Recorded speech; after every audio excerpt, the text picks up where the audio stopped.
like to explain you how to do a lock step in cha-cha-cha and use a figure eight motion. So this is like a simple way to do lock step with the body actions, which is a figure eight.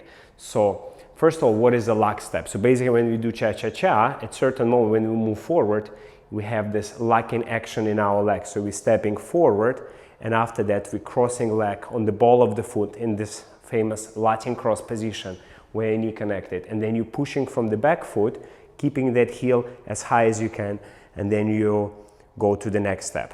So this is lock step.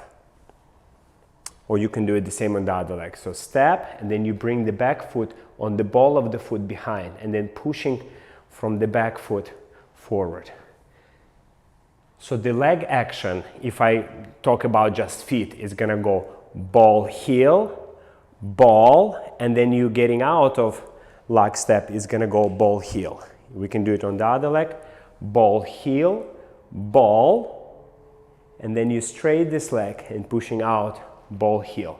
So when you learn it this way, very often what happens is it's only become just the legs, and it's not easy to feel in this motion a body action. So we can use the secret of the figure eight and try to use the figure eight to actually guide our lock step. Let me show you how to do it. So basically put your legs apart and just keep doing figure eight in your hips. Beautiful figure eight. And now as you do it, of course, try to use this pendulum, rotation, all the actions you know, upper body actions, create a beautiful figure eight. But then try to put, for example, this case, right leg diagonally in front, and try to do now figure eight in that diagonal forward position. And as you're moving forward, try to release your left leg heel so you can go a little bit deeper with your figure eight.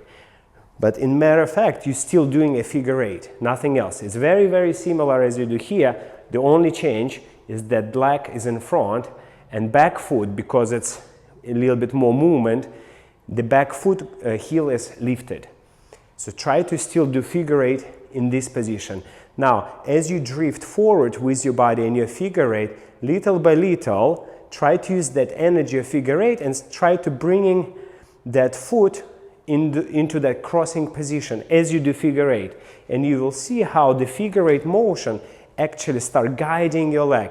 And then your movement become a little bit more organic, more beautiful, more about body actions rather than leg actions only. So try it again here from the other leg. So you keep doing figure eight as much as we can, then put your leg diagonally across, still figure eight.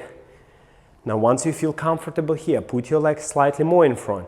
Now it's a little bit already will feel slightly different to do figure eight in this position because you have to introduce a lot of body, spine movement or body drift.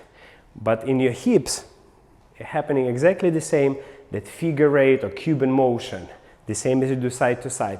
And once you create that force, as you're going forward, at the end of this hip circle, try to slightly bring the back foot into that Latin cross position and let the figure eight motion guide the back leg. Boom. So then your movement looks a little bit more natural, a little bit more organic. So the same as you feel here, the same feeling should be as you're doing your lock steps. So try this technique and enjoy learning. For more information like this, please join my membership site, dancewitholeg.com. Enjoy. See you next time.